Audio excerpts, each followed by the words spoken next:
Double. Come on, won't you say it loud? Ayo, we gon' turn this out. Tom Clark's main event. Dropkick now and powerbomb. Ayo, bro, let's bring this on. Hey, hey, what is up? Oh, captain, my captain, show the stuff. Power slammer, suplex 2. Hot garbage is just for you. Big breaker, cut a code red. Figure 4, hot times ahead. Since 2014, it's on. It's a 10 count, but stand up strong. Hey kid, no DQ, strong style. Chop, this is how it do. Tom Clark's main event.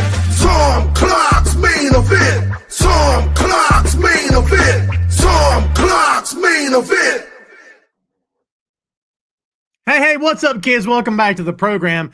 Tom Clark back here with you yet again on another Friday. Welcome to Tom Clark's main event. This is episode number 377, kids. We've been here live and in living color since 2014, and we're glad you joined us. I just realized my background is all wrong, but that'll give me a chance to plug my show in a bit, which everybody here should be happy about. And if you're not, you're going to be, because I'm going to tell you all about it later. All right, I may just tell you about it now. It's a YouTube exclusive show called Tom Clark Reviews, and if you go catch it on the YouTube now, you'll get that awesome Boink Studios background I just had. You see where my head's at today? Know where that's where. Exploding all over the place. Just making a mess. That's what it's doing. You're welcome. So, yeah, welcome back to the show, kids. As we said before, great to have you. Hope you guys have had a good week. It's been an interesting week for me. Challenging to some degree, but you know what? It's going to be okay. I'm going back to the gym again. Quick update. I did 5 miles today and 5 miles. I'm going like Monday, Wednesday, Friday. I need to do more because I got some pounds to lose and I want to get myself back in shape. So, you know, baby steps, kids, baby steps, but we'll get there eventually. We do have a guest on deck here today, folks, but before we bring him on, the same number of people who are here, the same number that have already hit the like button. How wonderful are you guys? Pretty wonderful, I submit. If you haven't, for whatever reason, smash that like button. Do me a favor and take care of that for me. And you can marvel in this monstrosity of a beard I have going. I'm very close to shaving the entire thing off and just letting it grow back in. You know what they say, if you shave it off, the more you shave it off, it'll grow back darker. Wouldn't that be great? My guest doesn't have to worry about that right now, but he will. And when he does, he won't want the beard anymore. Well, maybe he will. We may just have to ask him. Before we say any hellos here today, kids, let's go ahead and bring our guest on. You know him from Hallmark of Greatness and Damn It Vacant podcast, and also Two Nations Under Ted Lasso podcast. Kids, please join us in welcoming back, great friend of the show, Mr. Joe Higgens. What's up, Joe? Oh, you all right? Yeah, it's good, isn't it? I've got grey. I've got grey in mine as well. Yeah. We don't like to talk about it. Mine's approaching that horrible itchy stage now. Yeah. Mine's not a fashion choice. Mine's just out of sheer laziness that I just hate shaving. So I understand totally. I just grow it in, but it just doesn't grow in properly. Even though I'm like 40 odd years old, I still have big bald patches and stuff. That I don't think it's a racist joke, but what I always heard growing up was you got Native American in you because you got Apache here and Apache there. Oh, I see. Very good. I don't think it's racist, right? Not in the north of England, no. But yes, yeah, very excited to be here. Excited to do some more AEW sort of predictions, really, isn't it? Yeah, it is predictions, of which I'm usually, from the time I started writing about this stuff till today, my ability to predict is atrocious. I'm probably owing lifetime for everything I've ever done, to be honest with you. I think I have come last in every year of Damn It Vacant's predictions for the year. We keep a running tally of everything. Oh, yeah, I'm fairly sure. Even one year when someone didn't do like half the year, I still somehow came last. Isn't that wild? I'm just terrible at it. I go with what my heart wants, not what like my logical wrestling brain says makes the most sense. That's the same. I do the same thing, dude. And because that's what it's all about. It's to make you believe. Yeah. I do the same thing. Yeah. And sometimes I know better. Years ago when I wrote for Bleacher Report, they want to do the big production or prediction pieces. And they're like, Tom, you want to get involved in this? I'm like, I mean, if I have to. I don't really want to. Like, It might because I devalue always your laugh. journalistic stakes if you have just me going, well, I think he should win because I like his hair. Yeah, right. Yeah, yeah. The color of his tights is nice. That's what I Nice like. gear. That's all I'm here for. Yeah. Yeah. And he speaks Eric, good. absolutely. He cuts a good promo. Eric Jackson in the house. Good to see you. Sandy in Germany's here. Maria, good to see you. Maria, while you're on the YouTube, if you've not subscribed to the channel yet, please do so. E is here. Good to see you, my friend. Fernando's subscribing on the YouTube. Fernando's been checking out the brand new exclusive YouTube show, Tom Clark Reviews. It's basically just me talking about stuff. Like I don't do that enough. But yeah. Sandy says, hi, Joe. Hello. Sugar Shane is here. Gray's a sign of wisdom. Shane, I'm going to take that and run with it. I hope you're right. I don't know if you're right, but I hope you are. That's what I'm going to go with. How about that? So as you pointed out there, Mr. Higgins, we are going through today Double or Nothing. And I got thoughts about the company as a whole. I'm going to try to be nice. Some of the booking remains to be very, very odd and sometimes off-putting, but it's silly pro wrestling. By the way, you know this, but the other night, Phil and I we'd got done, I think it was last week, we were done with the 6M, and we're both just kind of laughing about how just utterly ridiculous and goofball this stuff really is. And like, you already know that, but like, one of those clips, the clip of Triple H, who was he working when they had the hoods over their face and supposedly couldn't see? Oh, yeah, I saw this clip, yeah, and I was like, I have very little memory of this. Yeah, I saw it in real time, but of course, all they can't see. All right, pal. But like, I'm watching this back going, God, how anybody could walk in the room and catch you watching pro wrestling and you defend it. I quit defending it years ago. No, yeah, I get it. I mean, that's people bang on about like the glory days of you know, the Attitude Era and all that sort of stuff. And you look back at it and 90% of it's absolute dumpster fire hot trash. It's terrible. Yeah. There's good stuff in there, but a lot of it has not stood the test of time. And even at the time, like you said, it was like a terrible, terrible magician's act. And Phil and I have been in agreement on that also, is that people have romanticized the Attitude Era. And I'm like, did y'all live through the Attitude Era? Because there was some crap during the Attitude Era, man. Me and a couple of friends of mine were going back and watching through like classic. And if you watch the stuff around the good stuff, it bad. It real bad. Yeah, it's not. Terrible. It's roasted spectacles, isn't it? It's, you know, you only remember the good, you don't remember the bad. Yeah, that's fair. That's fair. Well, we've got a big card here, everybody. There's 10 matches on deck, and we believe this is the card unless they were to make matches online, which I don't. No, Joe, they're not really big for just making matches out of the whim on social might media. Be more on the pre-show that they might add. Yeah. Because the pre-shows are now 2 hours normally, so it's 1 hour, and there's normally at least 3. Yeah. On the buy-in. So, but no, I'm very happy with this card. It feels like it could be over by the time I need to get up for work. Like that'd be a change of pace, wouldn't it? Go back to Saturdays. Yeah, I wish they go back to Saturdays. I got a friend who works basically every Monday, so anytime I invite him down to see a show, he's like, it's always over like 2 a.m. or something. I'm like, yeah, I get it. So yeah, I wish they put it back on Saturdays. Well, kids, we hope that you came here to get some AEW predictions because we're awesome at it. And we're gonna do it here for you. Let's kick it off with the thing that's at the top of my list here: Megan Bayne and Penelope Ford versus Anna Jay and Harley Cameron. There's nothing about this I don't like, even if it's pre-show. Don't care. What do you think about this one, Joe? Again, I don't know whether I've said it on here as well. I'm not a massive Megan Bayne fan, just purely because of the stuff I've seen her in GCW. She just did nothing for me in GCW. But since she's come in here, they paired her up with Penelope Ford, and I get it. It's a monster woman. On board with it 100%. Sure. And this actually like makes sense. Like the Anna Jay, and it's for a company that's been criticized for its lack of giving women things to do. True. hey, this is great. This is like, I mean, it's on the pre-show, but That's fair. most of the banger matches are on the pre-show. Yeah, and listen, I'm with you, and this flies in the face of what some other folks have told me about how fantastic Megan Bayne is. I'm like, man, am I behind the curve here? Because like I kind of agree with you, or I'm like, I don't dislike her, but No, I'm just indifferent. Yeah. Like, But I don't know. since she's come into AEW and they've just had her as a monster, as just a killer, I'm like, okay, sweet. That's what she should have been doing. Sure.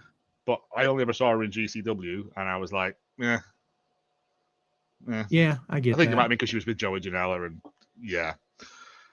You put anybody with Joey Janela, I'm tuning out. I just never care for that guy. I'm sorry. I don't agree with Cornette on anything, much of anything these days, but on the Janela stuff, to a degree, I'll agree. Like, old men getting old. Yep.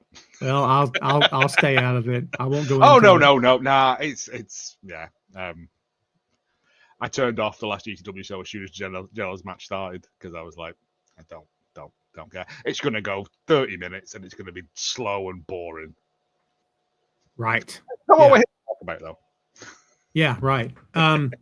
Yeah, I'm looking forward to this too. I like Penelope Ford a lot. I watched Penelope on the indie circuit before AEW became a thing, and it's a big statement to make there, Joe. But of all the women they have backstage, I kind of feel like Penelope is the one that just has never been given anything really, really solid and full time to get her over. And like, I really want that to happen for her. I'm trying to think. No. They paired her with Kip Sabian for a while. Yeah. And with Jimmy Havoc and all that. And, well, less said about that, the better. Yeah. But, yeah, she's always been there. She's a solid worker. I think, was she not part of that? The hardcore match they had. I may be wrong. Correct me if I am wrong. Maybe. I don't think she was actually. No, now I think about it. But yeah, I'm with you. It's like she's been there. She's a solid worker, and they've never really given her anything to run with. Yeah, and it's a shame because she's great. She is. She's very, very good.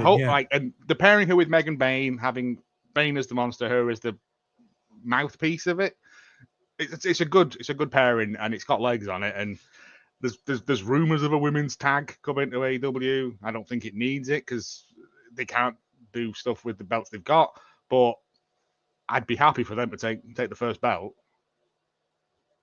Yeah, you know what? I'd totally be down with that. Yeah, for sure. By the way, I'm watching Collision back at the moment. Here's a statement from Mr. Khan and all of his fellow AEW executives. Everybody listening. About time, cop. Push AR Fox. I don't get it. God, Fox is awesome, dude. Are you kidding me? Man, I'm a big AR Fox fan, man. Oh, just again, the people they brought in recently have just like. There was a time, a fair few months back, where I just AEW just wasn't ticking the boxes for me. Everything was, and since we've had the likes of Speedball coming in and stuff like that, it's just okay. I'm not saying you need to keep injecting new blood into it like Dracula, but you need to keep things fresh and mix things up. And yeah, even Ricochet coming in, I was like, loved Ricochet when he was doing stuff when he's Prince Puma and then just got thrown by the wayside in WWE, and now he's doing some of the best work he's ever done. Oh, I agree. Yeah, I mean, if you can get over people slapping your bald head, then it's easy money, isn't it? You don't even got to do wrestles at that point. Just have them slap your head. That's it. I'll get paid. The goofiest stuff that people hate. The only thing that matters is it working? Does the crowd respond? That's all that matters. I'm sure I must have mentioned this before on this show probably as well. A friend of mine was a UK wrestler in the early 2000s, and coming to the end of his career, he did a bit where he would take a Mars bar out of the wrapper and try and insert it up the other wrestler's bottom, right? And he said it was the easiest thing I ever did. I didn't have to take no bumps, nothing, and the crowd loved it. He said, I should have done that from day one, and my knees would still work. Like, wow. I've told this before, but a few years ago, I was behind the curtain with JD Drake at his show, and he was the main event, and he he worked another big guy, and they were sitting there. And as you can imagine, his chest from nipple to nipple is just destroyed, as was his opponent. And I got back there. I said, "You all right?" He goes, "Brother, I'm good."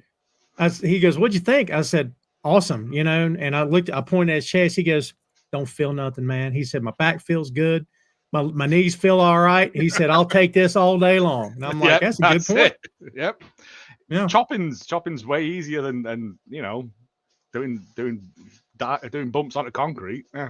Yeah, wasn't it? I'm sure you've heard this. Like taking a bump, it's like the equivalent of a 35-mile-an-hour crash. I think is what's been attributed to. Really? I think so. Don't quote me, but I I believe know. that's I what was going to say maybe not, but yeah, it's. I mean, as someone who Hard. did one session of wrestling training and then had to spend like a week in an ice bath because, yeah, it's It hard hurts and so like much. everything, Yeah. even like yeah. Oh, It thank you. hurts so Don't put it much. in that. But yeah, it's tough. It's It real tough. is. Yeah. I don't know why we got onto this, but yeah, It's me. It's my fault. And then also, like Anna Jay, good to see her back. Kind of sad that when she's no longer with the Dark Order, but the Dark Order seems to have collapsed in on itself, sadly. And Harley Cameron, who everyone loves, quite justifiably. Yeah. The puppet. Like you've got 4 amazing people on that in this match, Mm. and it should absolutely bang. I'm also gonna. I normally do one swear on this, and I forget, so I'm gonna get it out of the way now. It's early. Vest. Right, we're done. Where in the world did that come from? Oh no, because I always remember. I always let slip later on, and I have to apologize. So if I get it out of my system now, Gotcha. then I won't do it later on. Yeah. You know what? Yeah. Again, we get distracted as we do on the TED show all the time, but like It's me. Dark Order, man, I just don't understand how you have it works. It's over. People love it. And then you just throw it out into the dumpster. I just don't understand that. I don't get it. New shinier toys come along. I think it was. That's it. I mean, I think the death of Brody Lee didn't help them. But I mean, I still love Dark Order. It might be my next tattoo that I get is the Dark Order logo because I really loved it. Yeah, I thought it was one of the best things of a huge collective of wrestlers when it was at like its most prominent, when they had Alan Angels and Vance in there and stuff. Yeah. And they had the clubhouse, and I think it's because it was lockdown, and it brought me joy during a very dark period. Yeah, same. And I'll never forget that, and it really did help. Yeah, and I'm sad that now we're not even getting, what are Silver and Reynolds doing at the moment? Nothing. I don't know. Have you seen Brody's kid? Oh, he won the Cluster F in at GCW. That little dude has sprouted, man. He's like 5'11" or something in like a year. I don't know what happened to him. Hormones. Puberty, yeah, mate. Yeah, man. Freaking nuts. Well, no, yeah, there's a great story about that. He apparently, man like Dries, met him backstage and was like, "What are you doing later?" And he's like, "Oh, Dries is like, oh, I'm in the Cluster F." And he's like, "Do you want to come and watch it?" And he's like, "Yeah, okay. Do you want to be in it?" Yeah. And they spoke to Joey, and Joey's like, "Well, he's winning then." Yeah, he come out last thing, and yeah, it great stuff. Like, I hope he does it because I have a lot of love for Negative One. Yeah, I think the job is waiting on him whenever he's ready. I think as soon as he becomes of age, he's signing that contract. I can't wait to see it. But his mum's got his head screwed on as well. Yeah, she seems. You've got to do your work. You've got to do your schoolwork because this is no life. If you blow your knee out or whatever, that's it. What have you got to fall back on? Yeah, it's something Jim Ross has always said through the years. Anytime he was bringing talent on, he always encouraged every talent he signed, go back to school, get your degree, because you have to have a plan B. Yeah, you're crazy if you don't. Nothing's guaranteed. Exactly. Yeah. Let's keep it on ladies here. There, Joe. Let's talk about Jamie. My prediction for that. Sorry. Oh yeah, you know what? We forgot because we're so good at it at this point. Let's just talk about our favorite types of soup. Yes. No, I think we're gonna get Megan Bayne and Penelope Ford running a tear through people on this. I agree. And Harley Cameron is going to suffer to make them look like absolute monsters. Yeah, They're unfortunately. going to eat the puppet. Oh my God, she'll eat the puppet. Yeah. Well, you know what? We'll be wrong, and Harley will beat everybody with a kendo stick or something wacky, and then yeah. Or the puppet will be holding a kendo stick. Oh my God! Now I want to see it. Why put these things into the universe? Because now I need to see that as well. Oh my God! She does a stop bit during yeah, and then just the puppet comes out with a little tiny folding chair. With a little tiny folding chair. Oh my God! Now I got to see it. Oh my God, that's wonderful. Now I got to see it. It's dangerous, man. This is why we don't run promotions. It's the Puppet Championship Wrestling. All right. Let's go on with the ladies, by the way, again, Jamie Hayter versus Mercedes Moné. I've always liked Jamie, real to kick this off. Again, always kind of felt like after that title run, nothing happened. I know she got hurt. I get it. But like Jamie doesn't look like anybody else they have, which is a positive. And Buddy, when she gave Mercedes that short arm clothesline and went straight down, dude, like the segment was fine. When that got there, I was legit amped. I was like, oh my God, I love it now. Yeah. Massive Jamie Hayter fan. Yeah. Her entrance music sounds like you're 14 Wigan Pier. It's great. That's a reference for just English people in the north. There you go. I guess. And also, yeah. No, it's fine. But also, I feel it's right. The time is right for Mercedes to drop that belt now. Right? And her to go up to the main women's belt. Because you bear in mind, this is your secondary women's belt. I know it's not, but you know what I mean? It is. It's your Intercontinental. It's your mid-card belt, isn't it? And for your quote-unquote biggest female talent to be holding that seems silly when she can now go up and start getting in the feud with Toni Storm, getting involved in that mix. She can still lose. She can still look strong, but also Jamie Hayter can destroy her and look like an absolute goddess. I love that Jamie brought up, oh, you know what? You look a little different. Aren't you missing something? That was awesome because that reminds people, how many of us thought Osmi was going to beat her on that New Japan show? Like, that was a really nice touch, I thought. Well, this was the whole thing. There was like Mercedes Moné's politicking to hold on to her belts and stuff. And I'm like, no, it's you have them all and then you lose them one by one. And that's your spiral of descent, isn't it? It's Kenny Omega. It's yeah. I don't know. People are just idiots. But yeah, I genuinely think Hayter needs to come out. I think this could low-key be an absolute banger of a match. I agree. Because when Mercedes shows up, she shows up. Jamie Hayter, God bless her, is legitimately, I think, one of my favorite wrestlers in AEW. And also, you've got to bear in mind, we've got Forbidden Door coming up. And what did we have last time AEW were in the UK? We had Saraya win. Yeah. So they need to rectify that mistake. Listen, I know you're looking forward to the day that she and her whole family comes back and walks down the ramp. Oh, you know how much I love Saraya, yeah. Yeah, it's well documented. Oh, yeah. I don't mind her. I just didn't. I think she just coasted on her laurels in AEW and thought that everyone was going to bow down because she was Paige in WWE. And I was like, mate, the world's moved on. Yeah, I agree. I agree with that. Fernando says Mercedes is totally winning. Fernando, in case we haven't made it clear, Joe and I are very good at predictions. Yeah. I don't know. If you were going to put money on this, go with the exact opposite of everything we say. Yeah, for real. Fernando, possibly, but I think now is the time for her to drop it. She's had it for a long time. She's defended it in great. But there you go. See? Mercedes against Timeless Toni Storm. How much bums on seats is that going to put out there? And I can't say they ruined it, but they haven't done anything that's impressed me yet. I still believe these two should never have shared the screen together until it was time. And when they have shared the screen together, it was effing dumb. So, like, if it's me, I never would have allowed them to even mention each other's names ever until it was time. And they just did it because AEW does stuff like, what do y'all want to do? Well, just go do that. And it's like, all right, but did we think about doing that before we did it? Like, nope.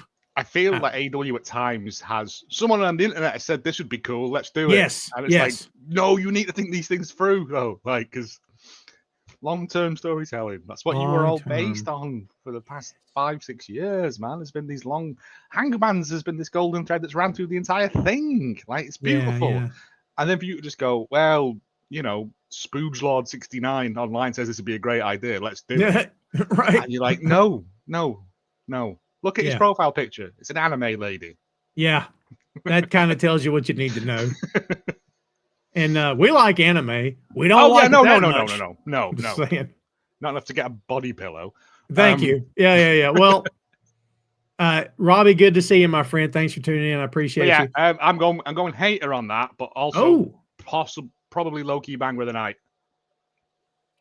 All right, just so we can one of us get this right, I'm going to go Mercedes. So, by the way, this is the 2025 Women's Owen Hart Foundation Cup Tournament Final. That's a mouthful. I think we forgot to mention that. So, I'm with you. I think this is going to be big. I really can't wait for this. Two pros. My only gripe with it is that if Hayter wins, then we possibly could get Hayter and Ospreay winning belts at Forbidden Door in the UK, which is too much excitement for British people. We can't keep it low key for you guys, right? They'll be knocking crumpets into the river and all. Yeah, it'll be a nightmare. You guys will be over here. You know, we just flip cars and set the town on fire, and over there you'll be like, oh, we'll just be aggressively tutting and queuing. I was going to say things, through a hat on the floor or something, rolling our eyes and stuff. Yes. Yeah. Folded the arms. Well, that was a great match, wasn't it? But no, of the two of them, I would like to see Hayter win it over Ospreay. But that's just me. Interesting. If one person has to win, one person has to lose. I'd rather Hayter win it just because I think it's the right time. Whereas with Ospreay, I'm not convinced. But yeah. Fernando says the women's Owen Hart was better than the men's this year. You agree with that? I liked them both, to be honest, but the men's seemed like a bit of a foregone conclusion.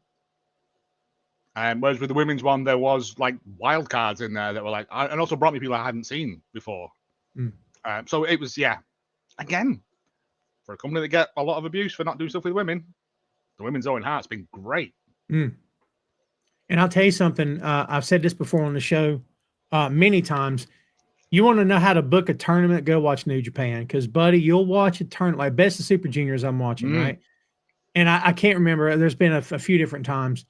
But, like, you'll watch a match in, like, a tournament or something. You're like, this no. And then Yano will beat Tanahashi. And you're like, what? Like, dude, they're not afraid to flip the script and just put a guy over. I always love that about that company. Because it's that thing. Because it's point-based anyway. Yeah. So they can just lose to someone further down the line or whatever. But it's just that thing of going, oh, they've got one over them. It's good booking. It's good storytelling. I agree. In my eyes, because you don't need to win everything to be strong. I totally agree. Yeah. Let's talk about the Hurt Syndicate. Bobby Lashley and Shelton Benjamin with MVP versus the Sons of Texas, Dustin Rhodes and Sammy Guevara, for the AEW World Tag Team Championship. Take this one first. What's your thoughts on this? I've hated all of the Hurt Syndicate MVP, MJF stuff that's been going on. Because, again, not to get on my Bernard Wright on horse, but it harks back to that horrible, misogynistic Jerry Lawler puppies attitude era type stuff at times with it when they brought them women out. And I was like, you know, that work is work, whatever, but I don't need that in there. Like, and also I just don't care about, and this feels very thrown together. I think it was like Dynamite this week when they came out and just went, let's have a match. And it's just so MJF can either betray them or cheat to help them win. That's all this is for. It's a nothing match. And I was expecting more from the Hurt Syndicate, to be honest. I mean, I'd love it if Dustin won, because he's on his last year, isn't he? Really, let's look at it. Like he said, the man looks tired. Yeah, great shape, phenomenal. Oh, shape. Mate, tremendous. I mean, that promo we cut, wow. I was like, yeah, boy. Yeah, And when I watched that promo, and I'm gonna feel like a heel for saying this, I watched that promo and I thought, man, Dustin can talk. Dustin's crushing it, and don't nobody care. Like, I don't care. These people don't care. Don't nobody care, but God, he's killing it. And I'm like, I should not, as a fan of all these years, be sitting here going, God, he can crush it, and I don't care about this. Like, I should care about this, and I don't care about this at all. Best to get me involved in it, and I was just like, but it's literally a thrown together match. Yes, that you guys are not going to win. No chance, right? No. MJF's going to come out and Dynamite Diamond them, and like, it's fine. I get it. It's putting Dustin on a pay-per-view. Whatever. I would love it to win and just have Dustin retire with all the belts. Like, he's just top to toe in belts like the Michelin Man. Like, I love Dustin. Yeah. But no, he's just going to get. I mean, Mean Gene says it's the first AEW pay-per-view. Why are you not going to watch this one? I think there's some really good matches on this. I mean, apart from this one, the rest of it is absolute fire. Yeah. It might be for reasons you can't watch it. Well, that's true. Sugar Shane says Dustin does get the credit he deserves. I agree with you. He does not. But yeah, again, I'll never forget the first time I saw Dustin do a cannonball off the apron. Yeah, about a year ago, and I was like, Dustin, you're 60 years old. Calm down, you lunatic. Yeah. But the man's just like, yeah, I can still do stuff. I can still go. He's got one of the best power slams in the business. He does. Oh, it's beautiful. It's so smooth. Him and Cody are so similar the way they work. It's scary. If you didn't know who was who, you'd swear one was the other. They got that drop to the knees punch, and they got that power slam. Oh, dude. I still think Dustin's better than Cody. I don't care what anyone says. Dustin's big and he's rangy, whereas Cody is small and a horrible neck tattoo. Yeah, it's true. I think he'd probably say that too. He tells a story about that tattoo that even he didn't realize how big they were going to do it. But he was halfway through. He's like, wait a minute. What? Yeah, no, that's what he says. No. I swear to God. What? When you go to the tattoos, they put it on like an ink, and then they put it on, and then they go, is that right? And you go, no, that's way too big. And then they wipe it off and they do it again smaller.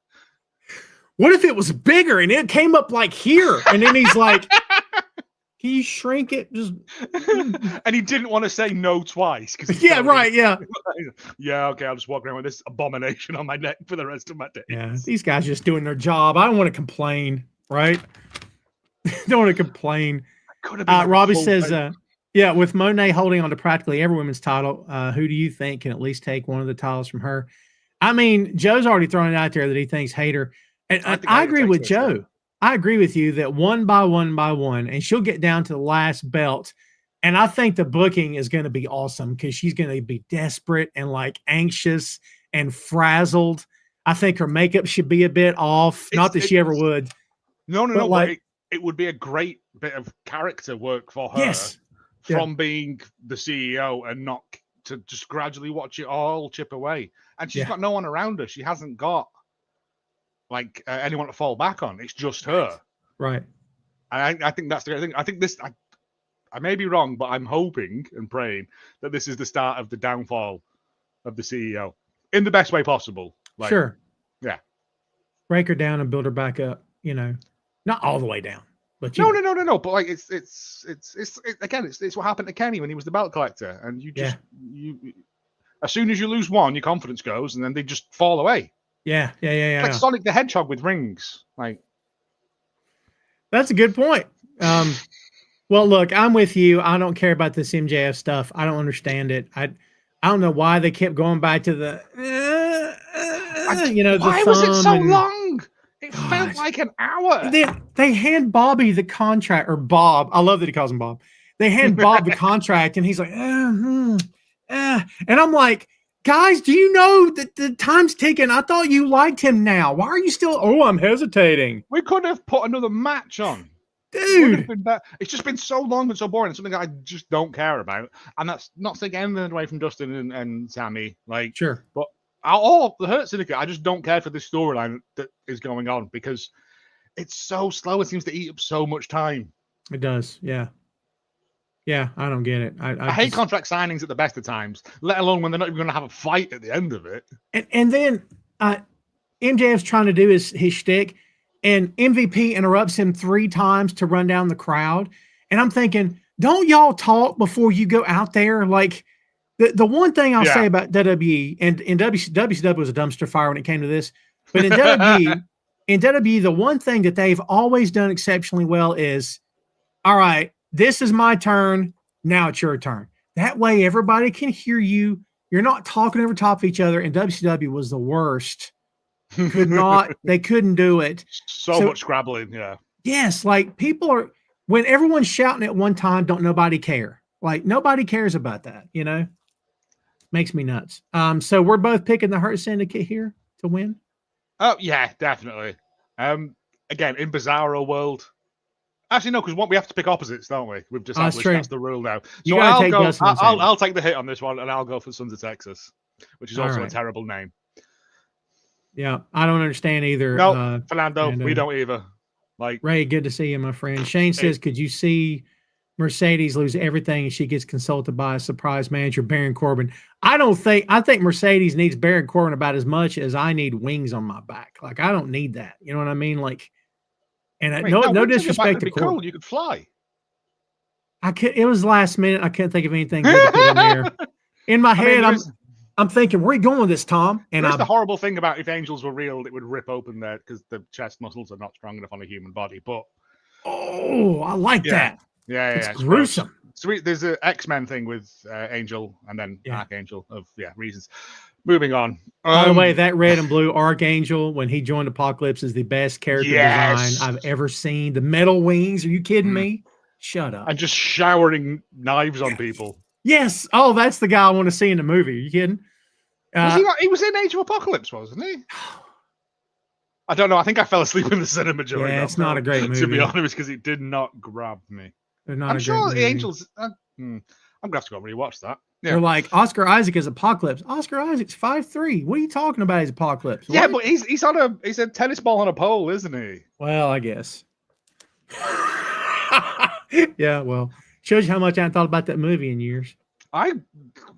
Actually, you just mentioned it. I hadn't thought about it. I just unlocked the memory. Yeah. Let's go back to the ladies here for a second. Timeless Tony Storm with Luther versus Mina Shirakawa. What is the story on this song that Tony changed or that he didn't like? What I don't know, and I don't care because it feels like only the internet were angry about it, and I do not care for the internet. Internet's angry. They're always like this all the time. They're always angry at something. And I'm just like, oh my God. You know, if you just let stuff just happen, you'd be a lot better off. Like, yeah. Your blood pressure would be a lot better. No kidding. You can eat more salt because your blood pressure I will be eat down. so much salt, and I'm not angry. Despite what my face makes. No, they changed the music to something, and then they changed it back, and everyone was angry. Or everyone wasn't angry. I don't care. Yeah. I didn't know if you had the scoop or not. No, I literally could not care less about a wrestler's entrance music. So AEW Women's World Championship, of course. Is there a planet on which Mina wins this match? Possibly. If she gets an interference. But I'd like to think that the Tony Storm... Oh, her name just slipped out of my brain. The what? God, come on, help me. Mercedes? Britt Baker? The British lass. Oh, Hayter. No, the one she had the match with where all the bleeding and that. Oh, yeah, that one. We don't talk about her. She's the turncoat. She went to the other company. No, I don't care. I can't remember her name. Oh my God. No, you see. Yeah, look what you did to me. Bongo Johnson. It's Bongo Johnson Jr. Leave around June. Helen Cumpet. Helen Reddy. I don't know. I don't know where that came from. Like, I'm normally better than this, but honestly, it's just completely slipped out of my head. Tony Storm and I don't know. How come I can't remember her name? Look it up. I am looking it up. We got the Google machine for crying out loud. Man, y'all are really about Mercedes right now. Robbie says, here's a scenario. Mariah May. Mariah May. Monet loses every title one by one. Then she gets someone encouraging her to keep a strong chin and keep by Tony Storm. So Tony would step up? Maybe. I mean, that would be quite fun. But Tony has already been burnt by Mariah May, as we've just learned. That's fair. Name. Yeah. So for her to take someone under her wing, under her bosom, I don't think she'd be so stupid to do it twice. Boy, again, I'd be into it, but I don't see it. Tony's promos are getting more and more risque as the weeks go on. She's getting more and more. I'm waiting for it at one point where she just does the bit from like Basic Instincts or something. Like, yes. I'm waiting for a Turner executive to go, hey, yeah, Tony, we got to talk. Right? But to be fair, it's that really good double entendre, risque sort of thing that I love. I love stuff like that. Like I said, it's the he gave me a clothesline and not with his arm. I thought, oh my God, it's great. Did you notice I pantomimed the old-fashioned phone with the ear and the mouth? Yeah, I was going to say, all right, there, old I don't know where that came from. Hello, Whitehall, 1212. Yes, big rotary dial. Yeah, I mean, I think Tony for the win. We'll see. We'll see. I mean, Mariah May could come out and help Mina, but I don't know how long Mariah has left on her contract. I thought she was gone already. Maybe not. I don't know. I don't read the things. I don't care. There's been a whole thing this week about Willow Nightingale re-signing, and I'm like, I don't care. I thought she would. Great. Yeah, but yeah. But Mina's now all elite. So again, this could absolutely slap. This. Oh. Yeah, we got two women's matches that. I mean, we might get the introduction of the Spider. Not sure what Spider. Who are we talking about? You not seen all the little during the? I don't know. No, I'm sure it must be on all TV. Of there's been little spiders running across the top of the screen. Oh, really? Down. Yeah, oh, have you gosh. noticed this? Who would that be? It is. Give me a second. Is it the Abaddon? Because she's horrifying. No. I don't even think Abaddon. I think Abaddon's been possibly let go. Maybe so. I'm sure there was some stuff the other week. God, this is why we need John here, because he's very good at news. Thekla from Stardom. Oh. She's been let go, and apparently, this is what everyone's thinking is, and Japanese. Well, look, I hate to be that guy, but I'll be that guy. Stardom needs to be careful because, New Japan's hurting for talent. I wonder what happened. I'm just saying, like, if I'm Stardom, I'm like, y'all need to back on up a little bit, Again, but until we did some digging on it for Damn It Vacant, we didn't realize that, like, New Japan's contracts are kind of written in the ether. They're kind of like, you'll be here until you don't want to be. We'll renew it sometime in the new year. Now be gone. And everyone just goes, well, nothing on paper? No, it'll be fine. And everyone just goes, right, with nothing actually. Right. So they all just, yeah. Now, that's true that sometimes guys, I think Naito worked without not being under contract, worked some dates.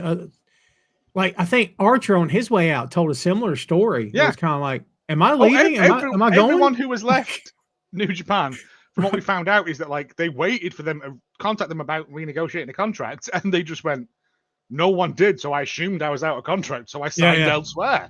Yeah. Jeez. There's some but good apparently it was always decisions. kind of in the olden days, it was always done on, like, you're going to get re-signed, hang around. But now people are like, there's other options for us. Yeah.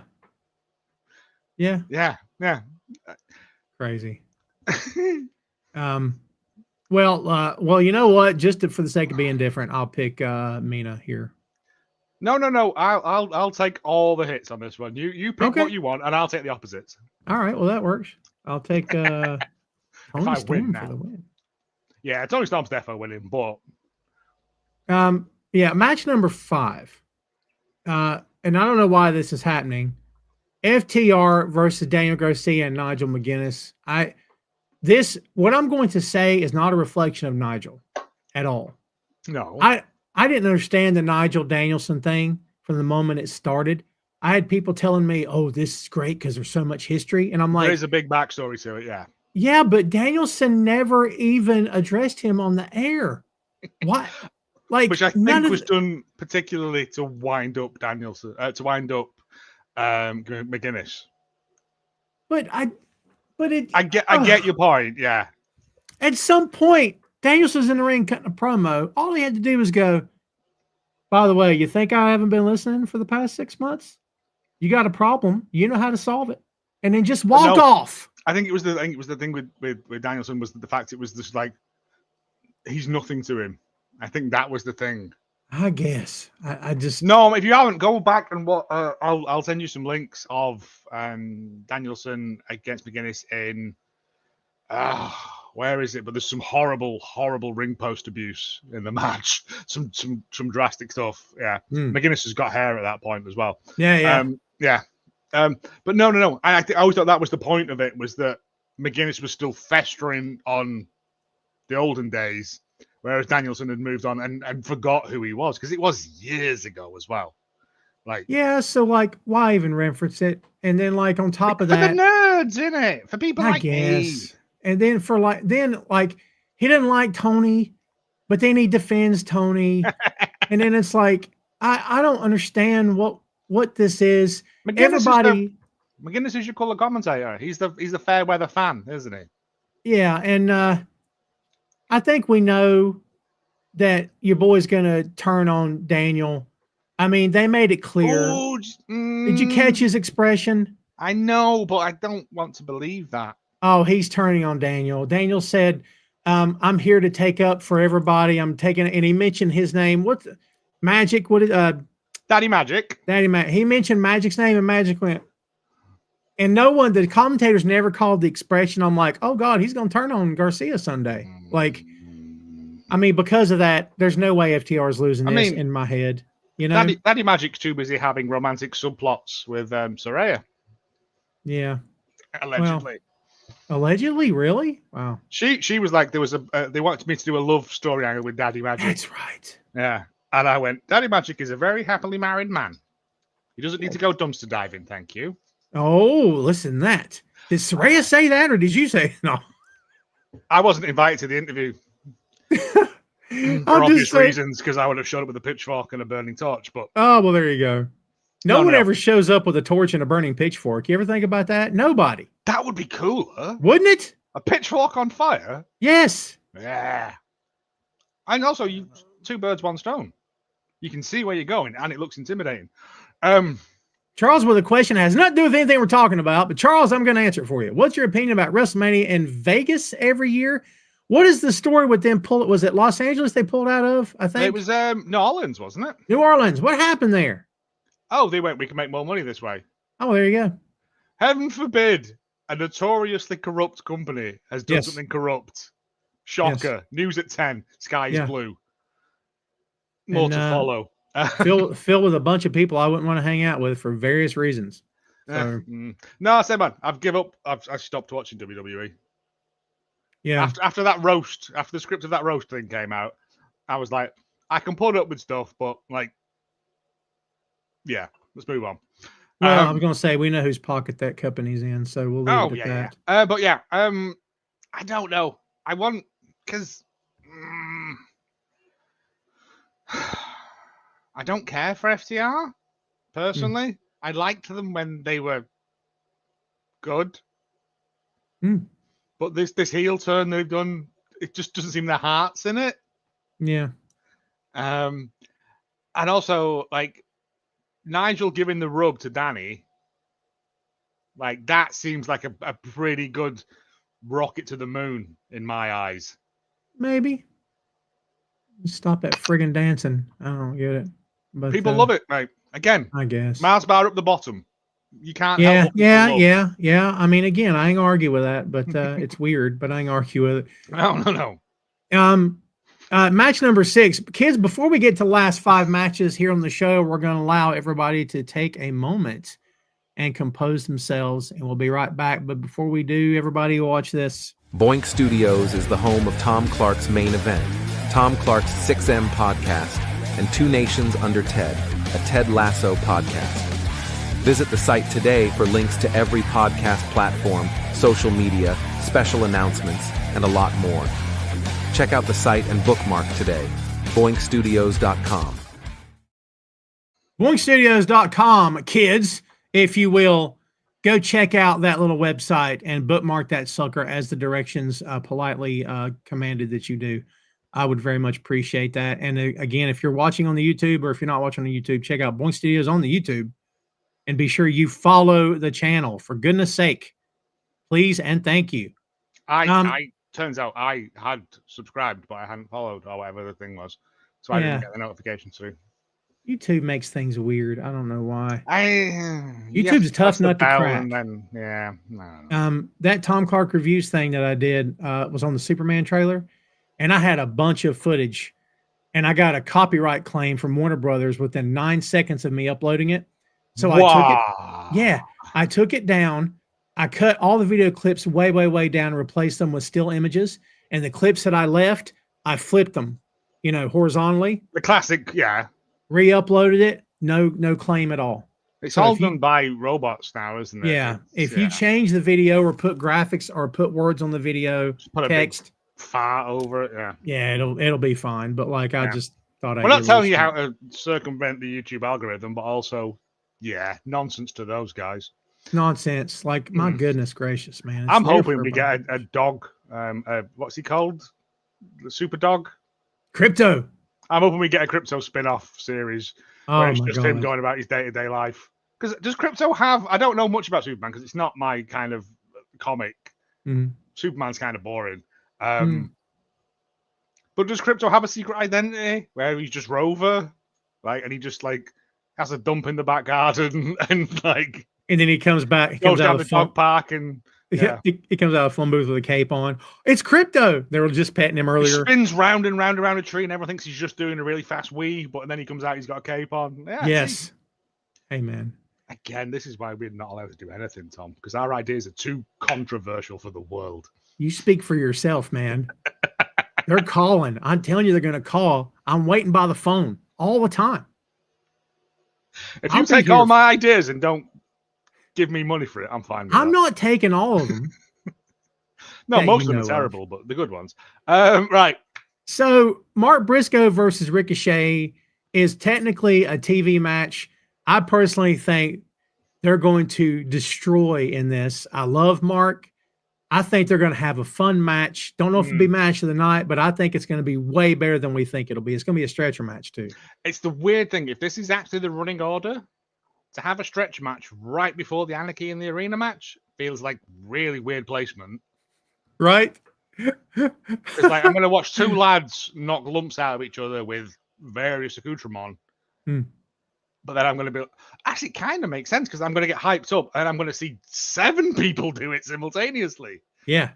I take it all back. Yeah. Also, ramp up to the violence by minor violence. Minor violence.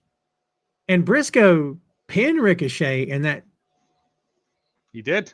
That was a New Japan moment in a tournament if I've ever seen one. Because I'm like, no way, Mark's winning this. And when he won, I was like, oh my God, he won. This is great.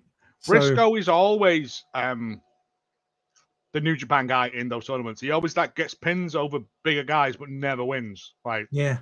But it keeps him on this level, on that plateau of where he should be. I honestly don't know. This is one of those ones that I don't know with, because Briscoe's great. Mark Briscoe's great. If you didn't see as well as the other day, he put out that tweet that was 25 years. Me and my brother have been in the business, and every day I miss you. And I'm like, stop it. Yeah. But also, again, it came to the thing of top 5 tag teams. We did on the Discord thing, top 5 tag teams, and I was like, what, all time or current? Because it's a different thing. But yeah, after watching those FTR Briscoe trio of matches in Ring of Honor, Briscoes are in that top 5, surely. Briscoes are, yeah, it's amazing. Yeah, I still miss Jay, man. Honestly, Jay was one of a kind for sure. It makes you again in the other trouser leg of time. If Jay had lived, what they would be doing in AEW now. I mean, they dragged their heels on putting Jay on live TV because of what happened in the past, and Turner couldn't get over it. Like they put him on ROH, but not on Live Dynamite. And I'm like, dude, I know. You guys have people on your payroll that have done some highly questionable things, not just said things, but done stuff. I mean, Sammy Guevara is still paying his punishment now. Right? Like, yeah. I know. It was just, again, it's the rose-tinted spectacles thing I was talking about. I get it. Just like, but I think Ricochet wins, but I'm going with Briscoe here.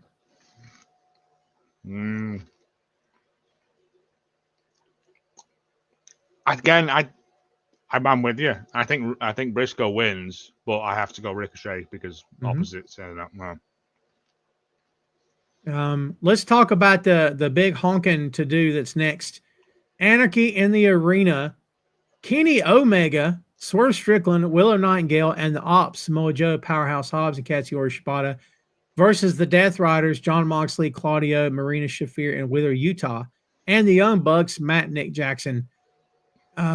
I don't want to see women working men, and it's okay that for everybody, for the last time, everybody calm down. It's okay that they do. It's not really for me. I'm not big on it. Doesn't mean I hate it, but me personally, I don't really need to see it. But man, Marina and Willow only got each other to work through this match. It's probably going to be like 35 minutes or something. Like, at least the guys can trade off and go back and forth to each other. How do you think this is going? First of all, this should be a very, very fun match because they always are. But what do you think about this one? I genuinely think what will happen is what normally happens in Anarchy in the Arena is that people will peel away from the main pack, and Willow and Marina will peel away, and we're going to get all those good bits. All right, Faye, we're going to get all those good bits of them in the Dippin' Dots. If we get Willow Nightingale covered in blood coming through carrying a can of petrol, like, you know what I mean? If we get that moment, then I'm fine with it. I get your point about women working men working women. I have no problem with it because it's wrestling and it's not real. Sure. But I know that some people think it is, and it sets some dangerous precedent for them. So I genuinely think that's going to be the plan, is that Marina and Willow are going to peel off, and we're going to get a backstage bit of them going through absolute nonsense together. Hopefully we get into like a soft play area, like something like that, like just stuff. I want to see Willow trying to drown her in a ball pool, stuff like that. Ball pit. Yeah. Like, just because it fits, like Willow's angry stuff, but also her playfulness. Like, yeah, I think that's. I don't think they're going to even factor into the main story of it. Willow might come out and pounce someone off a pin later on, like, right? But I don't think them working each other is going to factor into it at all, because the AEW are kind of afraid to have intergender wrestling, even though it's daft. But yeah, as for the rest of it, I don't know. I genuinely don't know, because there's no belt in that suitcase, in that briefcase. I don't think there is either. I think that belt's gone, and I don't know what the end game is, but this. I've been telling you this for 6 months. I think there's something in that box that they're building toward, and I don't think it's the AEW Championship. I don't know what it is. I think Darby's got the AEW belt, and he's been up Everest with it. Well, he just posted a picture. They reached the top. Oh yeah. Well done. He had the flag. He had the flag out. Yeah. Wow. No. Like, absolute teammate. Again, he's always said he's AEW until he dies. Yeah. But also, if he's up there with that belt, it makes the whole of this stupid. So they can't do that. Yeah, that's true. I don't know. I honestly don't know. But you know what my Mox will go to Hitwellow. With a Yes. Death Rider. Eddie comes out for the save and then murders Gabe Kidd. I was just about to say, Faye, this is the current theory that I'm on board with 100%. Eddie Kingston is fit. His beard is trimmed. It's fighting ready, right? Eddie comes back and he goes up to Mox and he's like, "What are you doing? Why are you being a jerk?" And Mox like points his beard more because he's gone quite Lucifer-y with his beard. He has, big time. Yeah. And then Eddie just backfists him into the Stone Age till he's getting injections in his bottom, like he was in WWE. Right.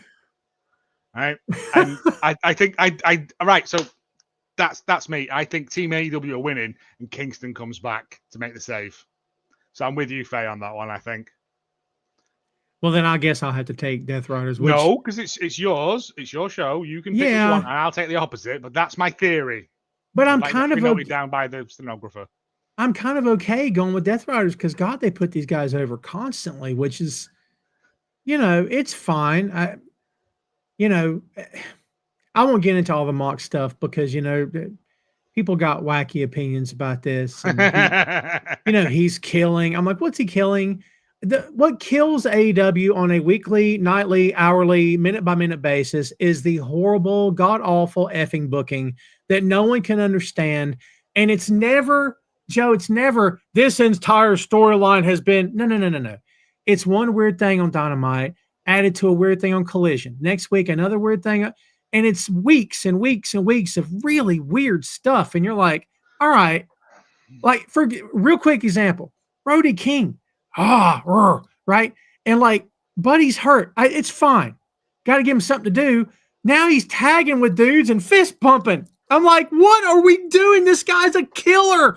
But now he's a likable baby face. And I'm like, I don't get that at all, man. Like, I get that. No, 100% get that. And that is just really atrocious booking. Just that Brody King run not for a belt or anything, just to come out and have banger matches against people.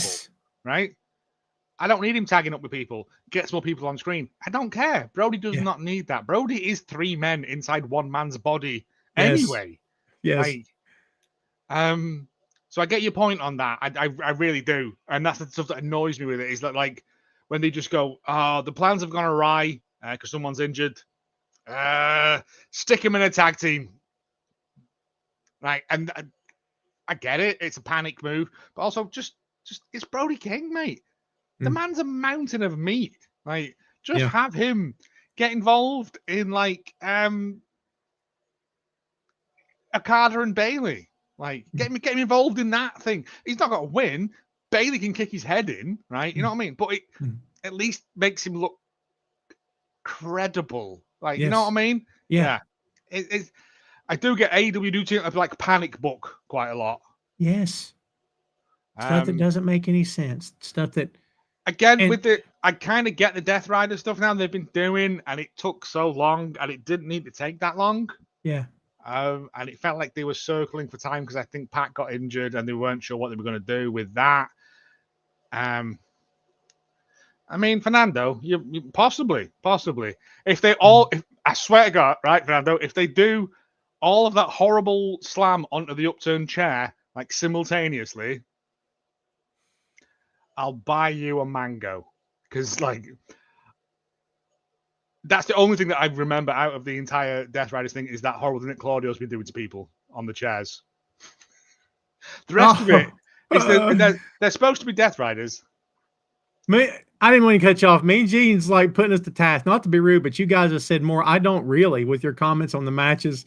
We're not selling Gene on watching this pay-per-view there, Joe. We've ruined it for her. I don't understand what you mean, Gene. I think she means that we haven't been really excited about anything until the Anarchy match. Oh, I am. Oh, don't get what? Jamie Hayter against Mercedes Moné, absolute banger. Yeah, I agree. Hurt Syndicate, I do not care for, right? Yeah. Tony Storm against Mina Shirakawa, absolute banger. FTR against Daniel Garcia and McGuinness, there's going to be something there. Something is going to happen. Yeah. Right? And I don't know what it is.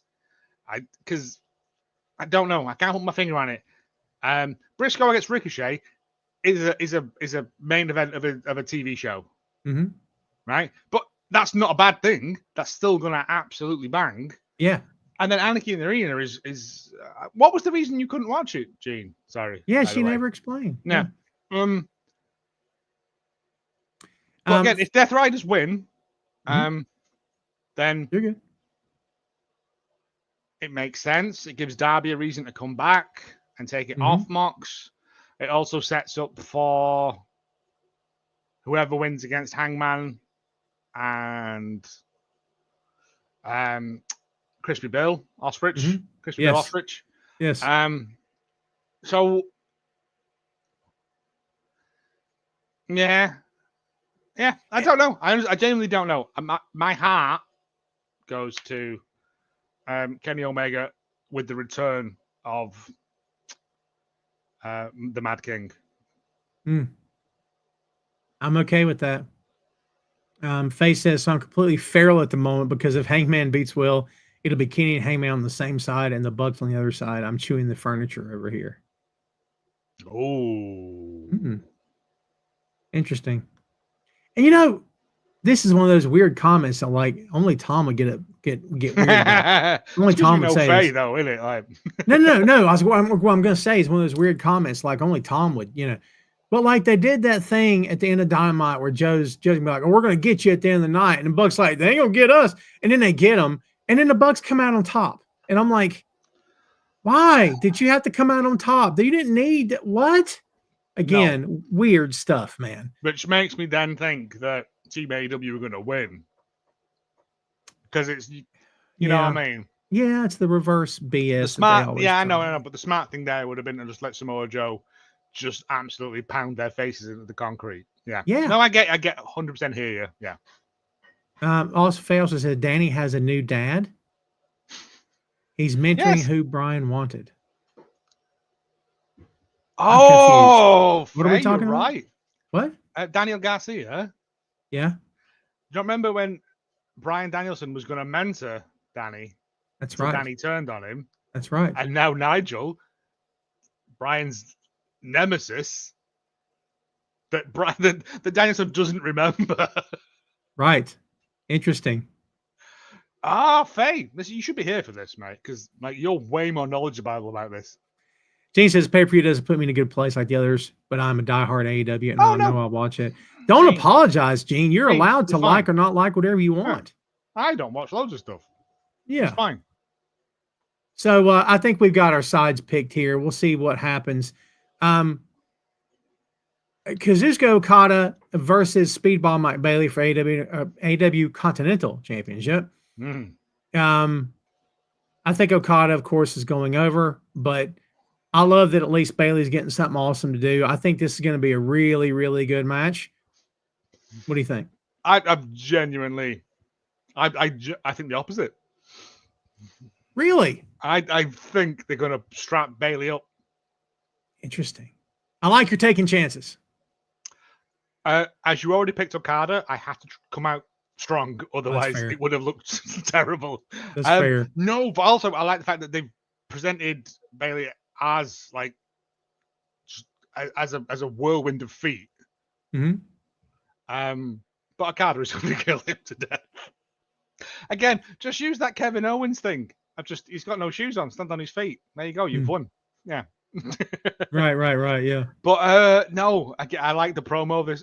The weird promo that Okada cut on Dynamite, where he walks. He said, "Or is it?" And he walks away, and then he came back, and I think Renee thought he was going to say "bitch." He went like he was teasing saying it, and then changed it. And I was like, I love like just bizarre Okada. He is bizarre Okada. Yeah. No, but again, I've said this about 9 times now, but like this is gonna slap. Like, yeah, you're gonna got Okada trying to do like New Japan stuff, and Speedball just flipping about the place. It's gonna be great.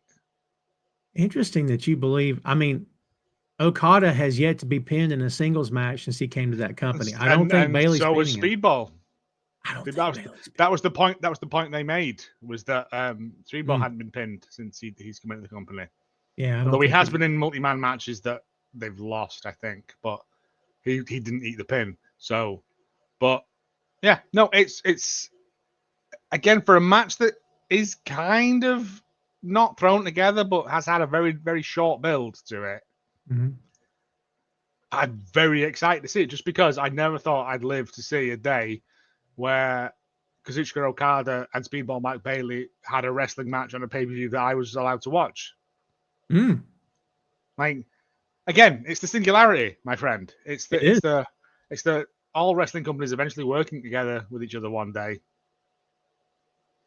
I think you're dreaming about that crap. I never see that. Oh, no. It'll never happen because they'll announce Mega Wrestle 3000 Yeah. and no company will let anyone go over it themselves. Yeah. Apart Yeah. from Robo Brian Danielson, who will lie down for anyone. Yes. Like, Yeah. He'll do the business. He'll do he'll the put honors. He don't anyone care. over, like, Yeah. because he understands the business. Yeah. Yeah. Brian he'll do the honors. He don't care. Let's see. We've got Bump the Mic here on Tom Clark's Main Event. We got Paragon. I should be more excited for this name, and I got thoughts. Adam Cole, Kyle Riley, Roderick Strong versus the Doan Callis family, Konosuke Takeshita, Kyle Fletcher, and Josh Alexander. This is going to be a really, really good match. Another solid match. You've got insanely talented dudes in this match. Takeshita, every time that dude works in Japan, he makes that card better every single time he works. Like, again, Takeshita and Fletcher on the same team. They're both literally in competition for Wrestler of the Year. I agree. Like, I totally agree with that. Like, and I think that might be what hopefully pulls the Don Callis family apart. Is them two spoiling. Again, another match that's been kind of pulled out of nothing as well, though, unless I'm proving me wrong. And I also like the fact that it's just gone, and Josh Alexander. Like, oh yeah, shit, he's there as well. Like, and Josh. Yeah. Again, love Josh Alexander. It's going to be a great match because we're going to get to watch Takeshita and Fletcher hopefully do some sweet tag team moves together. It's like the old Gilligan's Island show where the first however many years of the show, the song at the end went, instead of the professor and Marianne, it was and the rest. But they changed from and the rest to the professor and Marianne. And I'm like, it was just two people. You could have just said two people's names, right? Then they did. That's kind of where Josh is. And Josh is great. Like, yeah. Going to be a good match. You know, I don't care for, hey, we need the Undisputed Kingdom, and we're going to use Bennett and Taven, who are insanely solid. Okay, mate, and they use them, and they use them, and they use them some more, and these guys hopefully getting good paydays, and they use them and all the time, and you can't turn on the TV without Bennett and Taven, and they're reminding everybody, hey guys, if you didn't watch the Ring of Honor, we're effing good. But as soon as they were done with them, they're gone, just like that. I mean, that's the business, man. Jeez. No, I think it's toddy as well. Yeah. But again, not to say that other companies don't behave in exactly the same way. Yeah. Like, but you kind of want the company that you like and think are kind of like ethically right on. But Maria says Okada is winning and will lose his title in a unification match versus Kenny at All In. What are they unifying? Kenny's got the international championship. Wait, is he? Yeah, he's got what's that belt? Is that belt there still the international championship? Yeah, I don't know. It is. Remember, he beat Takeshita. Oh, yes. Yeah. God, man, well done. Yeah, we'll see.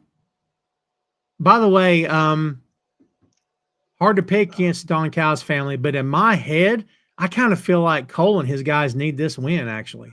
They do need the win, and that's why I don't want to give it them. Adam Cole had his chance, and he blew it. What was his chance? What did he blow? When he was with MJF, and they were they were the cool broskies. And then he betrayed him, and there was that awful skull stuff, and I'm never going to forgive him for that. I That was some really fun loved the TV. MJF Adam Cole stuff where they were friends. And yeah, Adam Cole's dead to me now. That was some fun TV. It was great. Those are the things I love. Is just daft bits. But also no, Takeshita Fletcher, and it sets Alex. If they let Alexander like get the pin, like yeah. I don't know. You're going for Paragon. I generally am going to go for Don Callis. Like there you go. You know,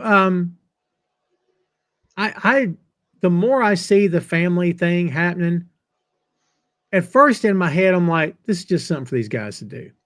But like the more I see them together, I'm like, it's kind of growing on me. You could do worse than Don Callis. Don Callis probably isn't the best guy around, but you could do worse. And, you know, at least he's a smart guy on the mic, and he looks like a heel and a villain, and people hate him. And I'm like, he's got some great talent. Yeah, I'm okay with it. Oh, again, I was very similar thing of like Don Callis, boo, stabbed him in the head with the screwdriver. Yes. But he has now wangled this into him operating like an entirely separate sub story to the main AEW thing. Like the Don Callis have their own, and I quite like it now because also the Don Callis family is huge. Yeah, it is. Yeah, it's like a Catholic family, Catholic mining family. There's a bunch of them. Yeah, Fernando says it's pretty stacked. Boy, you're right about that. There's By the way, there's only one match on the card I do not care about. It's the next one, right? No, I'm just kidding. You fool. Segue, the main event, Hangman Adam Page versus Will Ospreay, 2025 Men's Owen Hart Foundation Cup Tournament Final. The winner earns an AEW World Championship match. But in that company, as we know, dudes get world title shots just because it happens. So have we ever seen a wrestler come out on live TV talking about, I've asked us to be for us to be the main event? Like, that was different. I mean, peek behind that curtain. I mean, what else were they going to put as the main event? Anarchy in the Arena. Anarchy in the Arena never finishes, though, does it? It's always mid.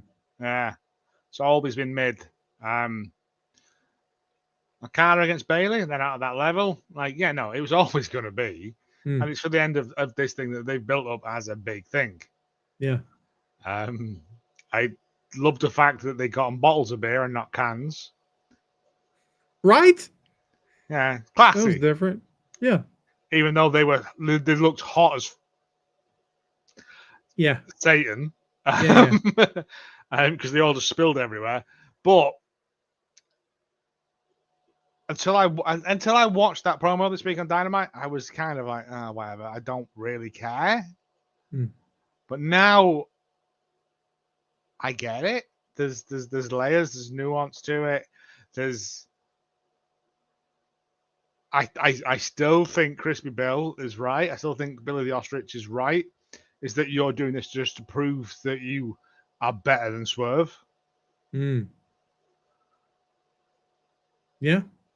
But then also, Will Ospreay is just doing it to prove that he isn't the immature child he once was.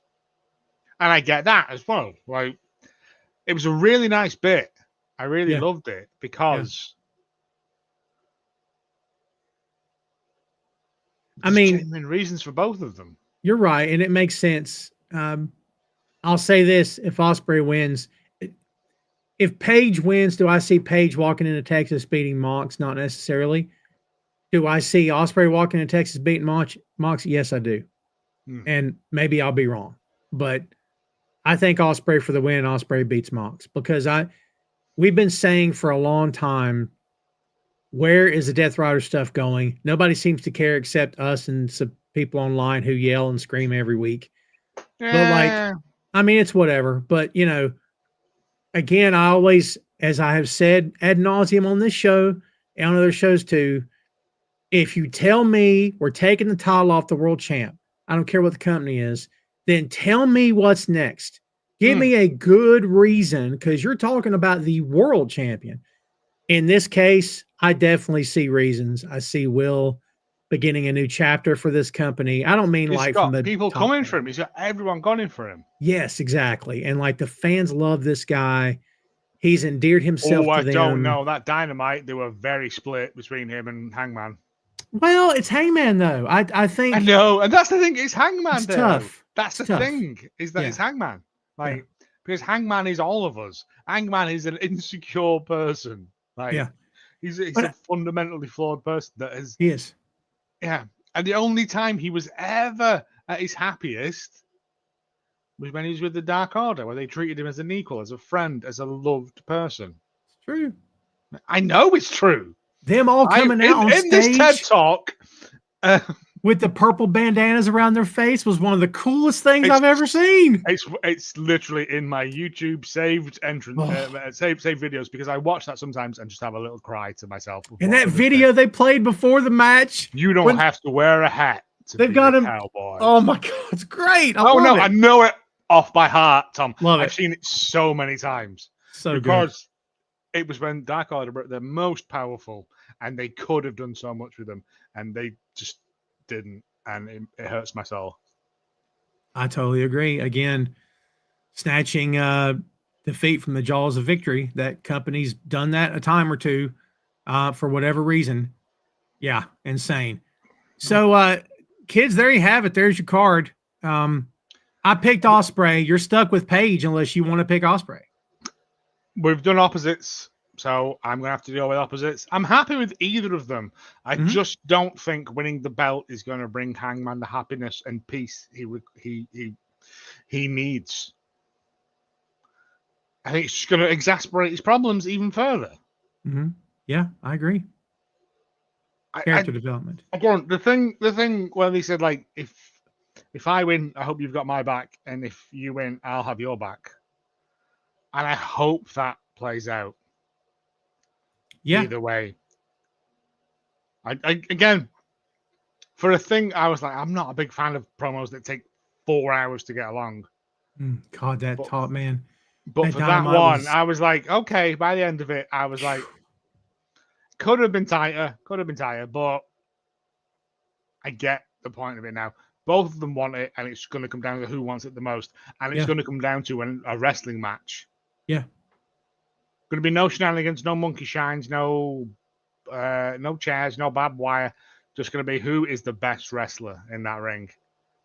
And despite the fact you've already picked Will Ospreay, I think it's Will Ospreay, but I will take Hanger.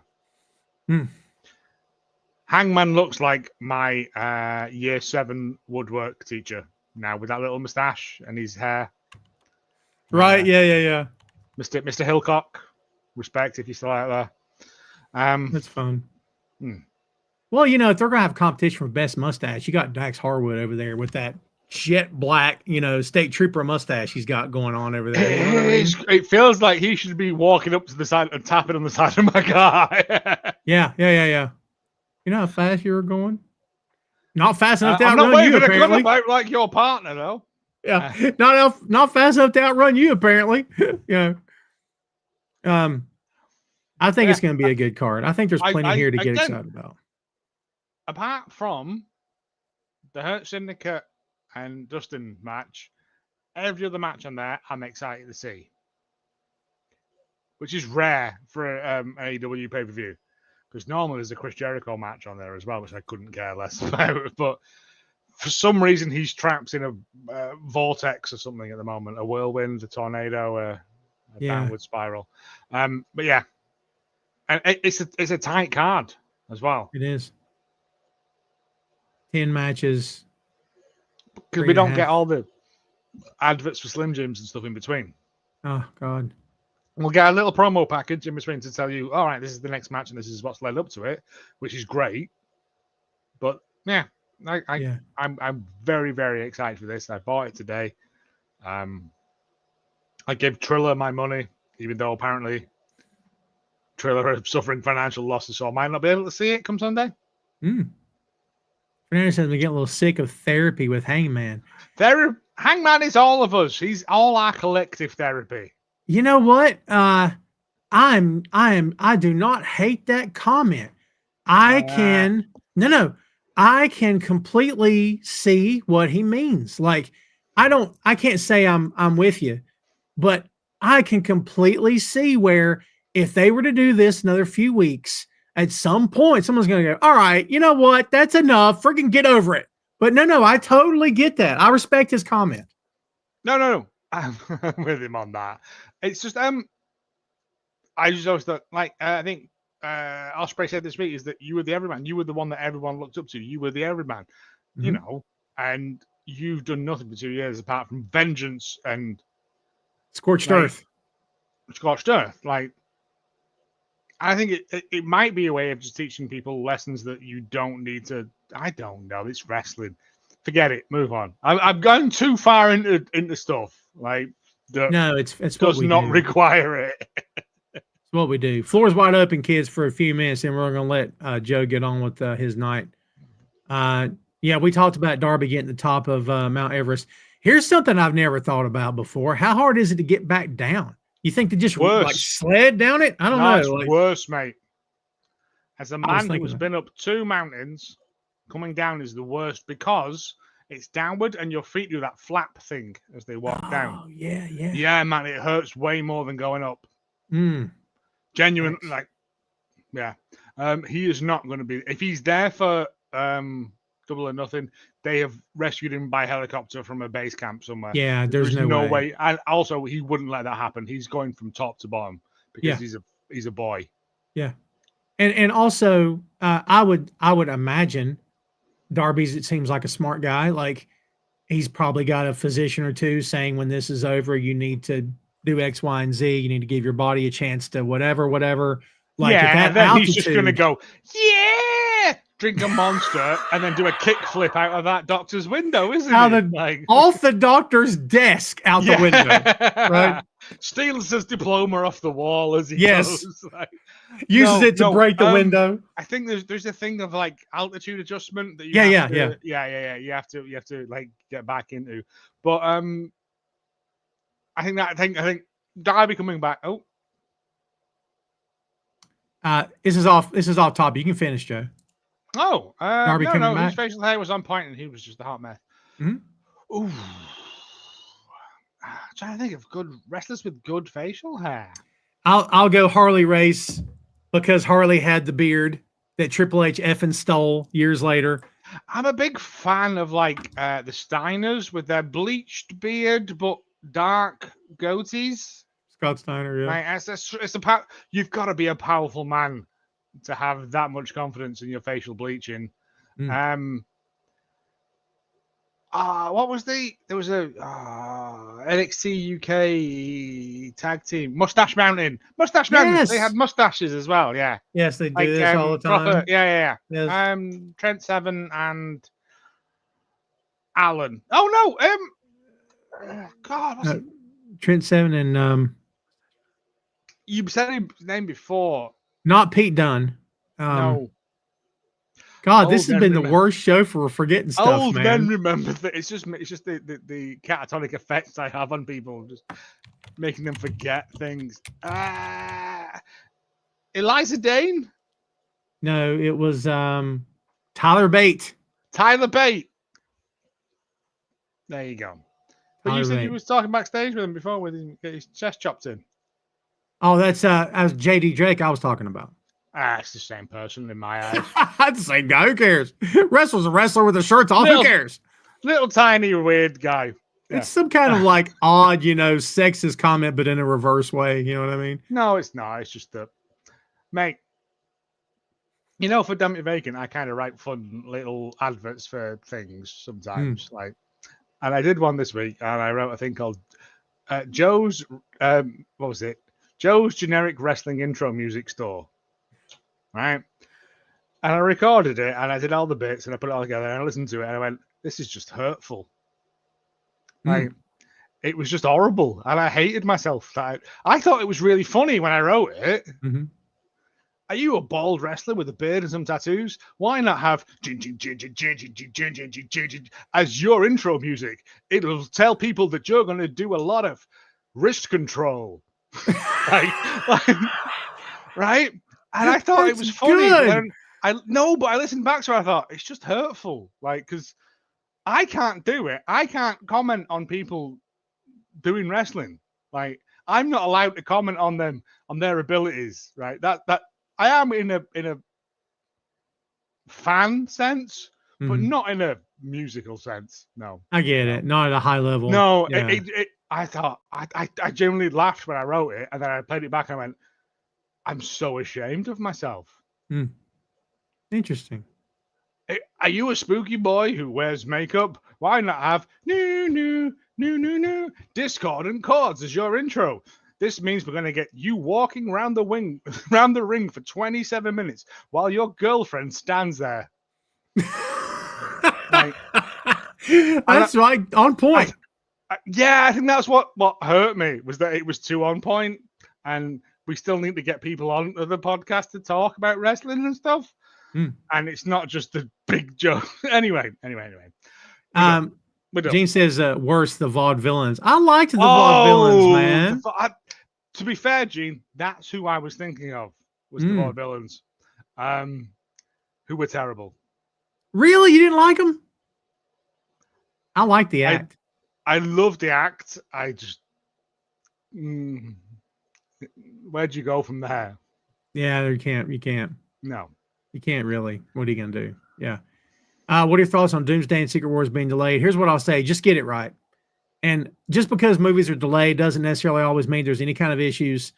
Sometimes things just happen. Maybe they're shooting on location and they had to move. Maybe, to be honest, sometimes people actually get ill on sets and they have to, shooting schedules change and maybe someone's coming out of a project. They need a couple of months to get done with that. It could be anything, really. I mean, my personal theory is maybe think about the fact is that the people that you were showing Captain America to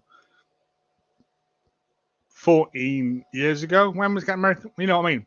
We've all grown up with Marvel films. I've grown up from Marvel films.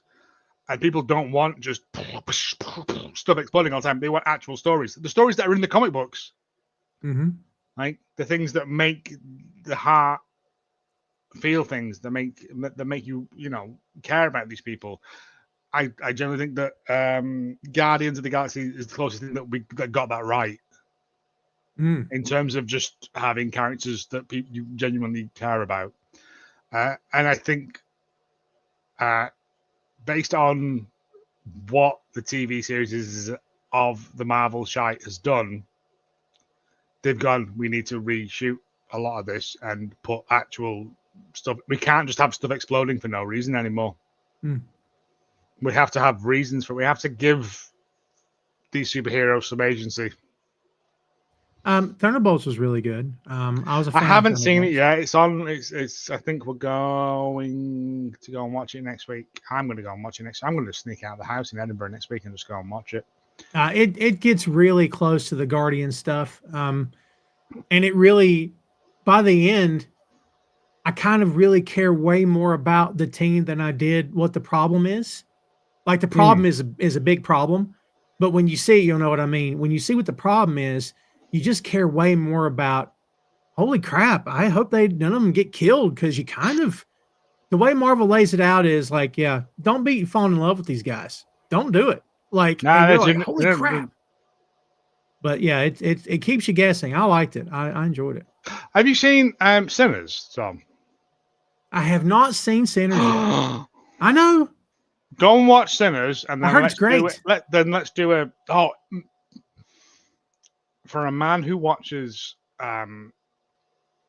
Hallmark films, I'm going to say that Sinners is the best film I have seen in the past 20 years. But you do watch a lot of Hallmark. Yeah, but that's just skewing the percentages. I got you. Like, that's what I'm saying. No, legitimately a legitimate brilliant. I went in there. My wife told me nothing. I didn't know what it was. It was date night, and I watched a film. And it was like, it's Delta Blues. And I'm like, I'm on board. I love this. Love this. And then it just escalates up and it gets better and better. And please go and watch it. Please let me know when you've watched it. And then we can have a big, long talk about it, because I have so many theories. Anyway, 6 this is supposed to be wrestling, so No, it's open floor, Jack. all My right, 16-year-old wants to see Sinners, but I know there's some insanely fun, okay. sexy stuff in it. I don't think you see boobies, but there is a lot of blood. And there's other sexual stuff happening, supposedly, from what I understand. No, I don't. I Are mean, you sure? to They talk a be lot fair- about certain sexual acts. I know that. oh, but that's just talking about it. That's not doing it, is it? Well, that's Like, fair. If it's just more talking than doing, then that's I because think there's one he's bit- 16. I think and there's yeah. 2 scenes of sex, but you don't see anything. Ah. I don't know why I'm saying you don't see anything. Like, I'm expecting hardcore. It was hardcore, but they covered it up. It's fine. Yeah. No. I don't know. I get. You go and watch it and then see how you feel. Like, your lad's like what, 12 now? 16. 16. He can see it. All right. Well, maybe I'll. I watched Poltergeist at 9, and it's never done me no harm. Yeah. He says, drinking I was gonna water say, out of yeah, a well, tiny, yeah. tiny cup. I was going to say, who's the judge? You or people around you? He said it didn't do him any harm. Well, let me tell you something, right? Like, Hi, man. No. But yeah, no. Literally, Sinners is honestly, hand on my heart, one of the best films I've seen in my adult life. Really. I definitely want to see it. I'm just Mm. going to take him. Well, kids, there you have it. There's the show Yeah. for this week. They are re-showing it in some places in the IMAX original thing because there's a cool bit that happens during certain moments in IMAX that I didn't get to see. Nice. So if you I can don't get have that, an get that. I don't have an IMAX near me. I think Okay, well, just suck it up then. there's a theater here in town that's got the biggest screen they have is massive. It's like the Dolby surround sound screen. Yeah, but But it's not the same as IMAX. But I know. We don't need that though, do we? Sometimes it's just nice. Yeah, and then like the tickets are like $87 each or something. Like What? Like, nah, I was might as gonna well say. be. We go to a matinee, they're only $57 each. And I'm like, well, hey, let's go there. I get raising the prizes. mine free through the post, and I just put mine through the letterbox every month, and I don't know who it is. Shut up. No, seriously. Really, man? Another Yeah. reason to move to the UK. No, I don't know what it is. I think he might like. The joke's on him because he can never have my firstborn because I can't have a firstborn. So, and I'll just take all these free cinema tickets for life. Get that in your cinema Rumpelstiltskin. Fernando, you had some good Die ones Hard. this episode. All right, so he chose Die Hard or Forever Lethal Weapon. Die Hard's a better film. First one, Die Hard 1, Lethal Weapon 1. Die Hard's a better film. I'll go with Die Hard 2. Mm-hmm. Not Die Hard 2. I go with Die Hard as well. Yeah, I know how that sounded. I go with Die Hard as well. All right, kids, there's the show. Joe, before we get out of here. Also would have worked. Yes, also, of course. Let everybody know where you are on the internets. Oh, don't find me. I'm not worth following. Hallmark of greatness on Blue Sky. We don't do Twitter anymore because it's a cesspool of racism. Yes. And Instagram. And if you want to follow no, I don't have a personal one anymore. It's all just Hallmark of Greatness. It's all just me. Or if you want to listen to wrestling and that, damn it, vacant at Blue Sky. I don't know anymore, man. This just took it away from me. This I've had to think about a lot of stuff, and now I'm just thinking about Sinners and one particular scene, and my brain has just sort of run away with me. I do apologize. I got to go see it. I'm going to go see it for sure. If Faye's still listening, Faye knows which scene exactly I'm talking about. But yeah, I don't think Ryan Coogler can make a bad movie. To be honest with you, I don't think it's in him to do it. this fantastic. Literally, I went in knowing nothing. I thought it was going to be like a blues, like a couple of gangster guys, blues hoochie sort of movie, and then it all just goes wrong. And I'm like, I mean, I was on board for it. Tom, go watch it. Go watch it so we can do a talk about it. I will. I will talk about. I have theories for days on this. It's so good that I have done research.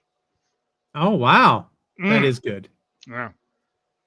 All right, kids. Joe, thanks for joining us again, man. I appreciate you. Sorry to bore all of you with my fan theories. Never. Joe, don't go anywhere. All right, kids. We appreciate Joe very much hanging out here with us today, and we appreciate everybody checking us out here on the show, live and after the fact.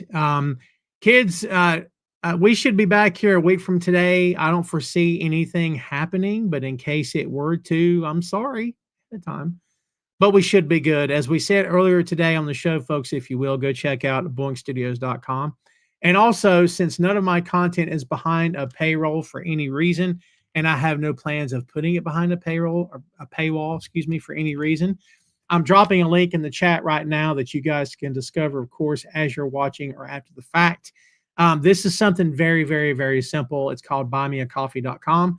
And it's essentially all it is. If you want to throw a few bucks at me for me to get a cup of coffee, I'd appreciate it. I don't like asking for handouts. It feels weird asking for stuff because I never do that really from anybody, least of all the audience. But again, none of my content's behind a paywall, and a lot of hard work goes into these podcasts. Joe can testify to that. A lot of work, expenses behind the scenes. But again, I don't have any plans to charge my content. But if you'd like to throw a few bucks my way, I'm not going to stop you, and I'd very much appreciate it. And also, when you go to that link, there's a monthly tier you can sign up for, which is insanely dirt cheap. And all it is when you sign up for it, you'll get a guest spot, a guest segment on the show live on video once a month. So look at that. I'm thinking about adjusting that a bit. We'll wait and see. Right now it's listed at $5 a month. To me, that's a deal. $5 a month is, of everything everything costs money. Don't get me wrong. I'm not trying to belittle anything for anybody. I understand what everybody's going through. Trust me, I know. But again, a little bit of help here and there in terms of a cup of coffee is appreciated. I'll give you a shout out on the show too. That's all I got for you, kids. Thanks again, as always, for hanging out with us. I very much appreciate you guys always supporting the show, supporting all the podcasts. Be sure to check out Tom Clark's 6M podcast. New episodes drop every Tuesday, so be on the lookout for that. We're reviewing an Outcast album, Stank On Ya, coming out Tuesday. It'll be me and Chris Patton. That should be a fun show. And also be sure to check out Two Nations Under Ted Lasso podcast. We've reviewed all the seasons of Ted Lasso, Joe, myself, and Jay Luft. Fun times to be had by all. Please go check it out. And also Tom Clark Reviews. It's a YouTube exclusive only show. That's it, kids. No podcast platforms, not Facebook, not anywhere else but the YouTube. It's another reason to follow Boink Studios on the YouTube today, kids.